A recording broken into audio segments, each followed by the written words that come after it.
मुझे यकीन नहीं होता कि पहली बात तो मार्वल वालों ने हमसे एक आयरन मैन सीरीज छीन ली, दूसरी बात एवेंजर्स डूम्सडे का कंसेप्ट आर्ट लीक कर दिया और फाइनली इन कंसेप्ट आर्ट्स में हमें फैंटास्टिक फोर फर्स्ट स्टेप्स के भी स्पॉइलर मिल गए। तो डूम्सडे के कंसेप्ट आर्ट्स पर तो हमने बहुत डिटेल में बात करी अपनी डूम्सडे कंसेप्ट आर्ट वाली वीडियो में। अब बारी है फैंटास्टिक फोर फर्स्ट स्टेप्स के कंसेप्ट आर्ट्स के बारे में, और ये वीडियो सिर्फ फैंटास्टिक फोर फर्स्ट स्टेप्स तक लिमिटेड नहीं है, बल्कि इन कंसेप्ट आर्ट में हमें विजन क्वेस्ट और यंग एवेंजर्स के भी हिंट मिल रहे हैं। लेकिन अभी इन सारे प्रोजेक्ट्स के आने में टाइम है, तो चांसेस है कि जो हमें अभी फिलहाल दिख रहा है वो मूवी आते आते चेंज हो जाए, जैसे captain America civil war movie के कंसेप्ट आर्ट के साथ भी हुआ था, जहां विजन दिखा था आयरन मैन पर अटैक करते हुए, पर ऐसा मूवी में नहीं हुआ।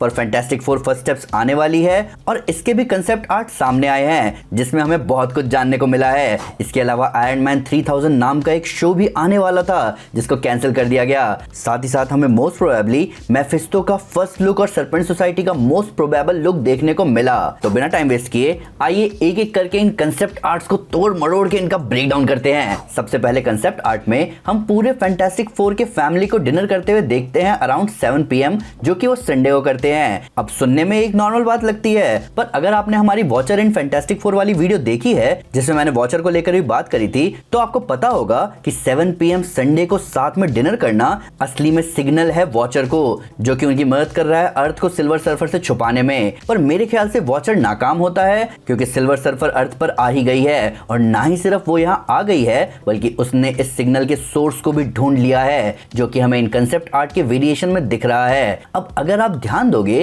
तो साइड में प्रीवियस वर्जन लिखा हुआ है और नीचे ऑप्शन 1 और ऑप्शन 2। जो चेंजेस हमें दिख रहे हैं वो ये है कि पहले वर्जन में सिल्वर सर्फर बहुत ही आराम से मिलने आ रही है, वहीं जो बाकी 2 ऑप्शन हैं उनमें उसने एक हाथ से मुक्का बनाया हुआ है, जो कि थोड़ी कॉस्मिक पावर होल्ड कर रहा है। मतलब कि या तो वो रीड पर हमला करने जा रही है या वो डिफेंसिव है, जिससे हम ये कंक्लूड कर सकते हैं कि शायद यहाँ silver surfer versus fantastic four चल रहा है, जिसमें से ये रीड के ऊपर अटैक करने से पहले का कंसेप्ट आर्ट हो। वैसे इसी सिल्वर सर्फर वाले कंसेप्ट आर्ट में आप 2 हर्बी को नोटिस कर पाओगे, ये दिखाते हुए कि हर्बी असल में एक AI है जार्विस की तरह। जैसे जार्विस टोनी के लिए घर से लेकर उसके बिजनेस तक सब कुछ मैनेज करता है, वैसे ही यहाँ हर्बी भी हर जगह में दिख रहा है, जैसे मैं भी हर जगह हूँ। पर यहाँ हमें हर्बी फिजिकल फॉर्म में भी दिख रहा है। इसका रिजल्ट हमें इस कंसेप्ट आर्ट से भी मिलता है, जिसमें हम एक डिफरेंट टाइप के क्रेन को एक हर्बी नाम के व्हीकल के पीछे देखते हैं। इनफैक्ट हम इसी ट्रक के कंटेनर में रीड रिचर्ड्स कंपनी लिखा हुआ देख सकते हैं, जिससे हम ये कंक्लूड कर सकते हैं कि या तो कंपनी का नाम ही रीड रिचर्ड्स है, या फिर ये बस कंसेप्ट आर्ट्स के लिए है। जबकि मूवी आएगी तो उसमें हमें फ्यूचर फाउंडेशन या बैक्स्टर लिखा हुआ दिख सकता है।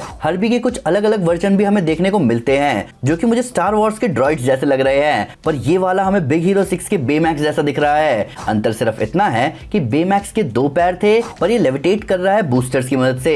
साथ ही इसका लुक रेट्रो फ्यूचरिस्टिक है, वहीं अपना बेमैक्स तो फ्यूचरिस्टिक प्लस बवाल है। पर इससे भी ज्यादा बवाल है ये कंसेप्ट आर्ट, जिसमें हर्बी पीछे है, क्योंकि इस कंसेप्ट आर्ट का मेन लीड है उड़ते हुए स्ट्रोलर में दिख रहा क्यूट सा बच्चा, जो कि है फ्रैंकलिन रिचर्ड्स। अब इसके ऊपर मैंने डेडिकेटेड वीडियो बनाई है, ये बताते हुए कि ये कितना पावरफुल कैरेक्टर है और कैसे ये MCU को हमेशा के लिए बदल देने में इंपॉर्टेंट रोल प्ले करेगा।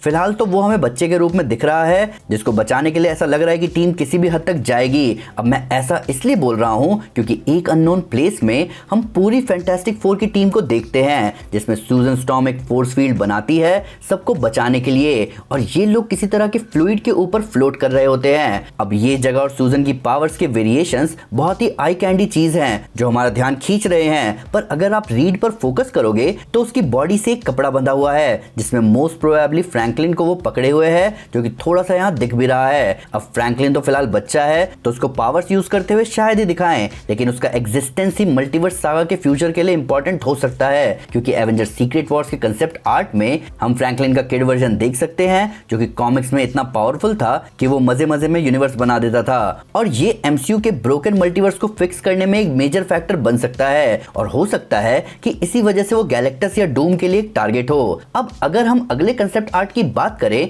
तो इसमें हमें सू स्टॉर्म के पावर्स के एप्लीकेशन देखने को मिलते हैं। सू फोर्स फील्ड बना सकती है, ये हम सब जानते हैं, पर इस पावर को क्रिएटिवली कैसे यूज कर सकते हैं वो हमें इन कंसेप्ट आर्ट्स में देखने को मिला। इस कंसेप्ट आर्ट में आप देख सकते हो कि सू यहाँ छुपे हुए लोगों के बारे में पता लगाने के लिए अपनी फोर्स फील्ड वाली पावर को सोनार के जैसे यूज करती है। वहीं इस कंसेप्ट आर्ट में वो खुद को बुलेट से बचाती है, जिसके बाद क्या होगा वो वो हम सब जानते हैं, क्योंकि दूसरे कंसेप्ट आर्ट में हम साफ साफ देख सकते हैं कि वो अपने फोर्स फील्ड को ऐसे रिलीज करती है जिससे वहां तबाही मचे, जो कि काफी होगा इन लोगों को रोकने के लिए। इनफैक्ट इस वाले कंसेप्ट आर्ट में तो वो एक हाथ से एनर्जी अटैक रोकती है, वहीं दूसरे हाथ से फोर्स फील्ड शार्ट्स बनाकर एनिमीज की ओर फेंकती है। तो सू का फोर्स फील्ड सिर्फ डिफेंस ही नहीं बल्कि ऑफेंस में भी काम आ सकता है। इसके अलावा वो अपने फोर्स फील्ड का इस्तेमाल करके फ्रैंकलिन को नीचे गिरने से बचाती है। यहाँ अगर आप फ्रैंकलिन के कपड़ों पर नजर डालो तो वो रेड एंड ब्लू कलर के हैं, जो कि स्पाइडरमैन की कॉस्ट्यूम के जैसा लग रहा है। अब यहाँ दो बातें हो सकती है। पहला ये कि जिस यूनिवर्स में फैंटास्टिक फोर है उस यूनिवर्स में स्पाइडरमैन एक फेमस सुपर हीरो है जिसके मर्चेंडाइज जरूर होंगे जिसको यहाँ दिखाया गया है, या फिर ये एक ईस्टर एग और रेफरेंस होगा स्पाइडरमैन का, क्योंकि कॉमिक्स में कई बार वो फैंटास्टिक फोर के साथ टीम अप कर चुका है। इसके अलावा कॉमिक्स में स्पाइडरमैन ने फ्यूचर फाउंडेशन भी ज्वाइन किया था, तो एक नॉड के तौर पर ये हमें ऐसा दिखाई सकते हैं। नॉड से याद आया द थिंग का कैच फ्रेज, मतलब कि इट्स क्लॉबरिंग टाइम नाम का टी शर्ट हम द थिंग को पहने हुए देख सकते हैं, और इसीलिए मैंने स्पाइडरमैन के मर्च वाली बात यहाँ ऐड करी। आगे इस कंसेप्ट आर्ट में हमें सू का फेस और हेयर स्टाइल काफी अलग देखने को मिल रहा है, क्योंकि पहले वनेसा कर्बी की जगह मार्गो रॉबी का नाम सामने आ रहा था सू स्टॉर्म के रोल के लिए। और क्योंकि ये कंसेप्ट आर्ट 2022 से बनने चालू हुए थे तो उस वक्त कंफर्म नहीं था कि कौन सूजन स्टॉर्म को प्ले करेगी। प्ले करने से याद आया कि मार्वल वालों ने हमारे साथ बहुत बड़ा गेम खेला है, क्योंकि इन कंसेप्ट आर्ट्स के साथ हाल ही में आयरन मैन 3000 नाम के एक स्क्रैप्ड मार्वल प्रोजेक्ट के कंसेप्ट आर्ट सामने आए, जिसे कंसेप्ट आर्टिस्ट मुश्क रिजवी ने डिजाइन किया था, लेकिन अब इन्हें रिमूव कर दिया गया है। ये कैंसिल्ड सीरीज मॉर्गन स्टार्क पर फोकस्ड होती और शायद रेसिंग थीम के अराउंड सेट होती, जिसमें पेपर पॉट्स, अल्ट्रॉन, विजन और विवियन जैसे कैरेक्टर शामिल होते।